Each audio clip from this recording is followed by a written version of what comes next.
ধন্যবাদ জানাই আমাদের নেত্রী মমতা বন্দ্যোপাধ্যায়কে। 2018 সালে তখনকার মেয়র রেজিগনেশন দিলেন সব কাউন্সিলরদের সম্মতি নিয়ে আমাকে এই চেয়ারে বসানোর জন্য।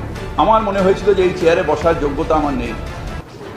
তার কারণ যারা প্রাতঃস্মরণীয়, যাদের ছবিতে নমস্কার করে আমরা বড় হয়েছি, দেশবন্ধু চিত্তরঞ্জন দাস, সুভাষচন্দ্র বোস, ডাক্তার বিধানচন্দ্র রায়, যাদের প্রণাম করে আমরা বড় হয়েছি, তাদের নখের যোগ্য হতে পারলে জীবনটা ধন্য হয়ে যাবে।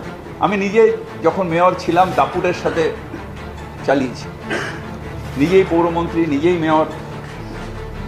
এখানে যেটা স্যাংশন সেটাই ওখানে পৌর থেকে স্যাংশন করে নিয়ে এসে কাজ করা, এখন সেটা সম্ভব হচ্ছে না। তাই আমি ঠিক করেছি যে আমি আজকে রেজিগনেশন দিচ্ছি।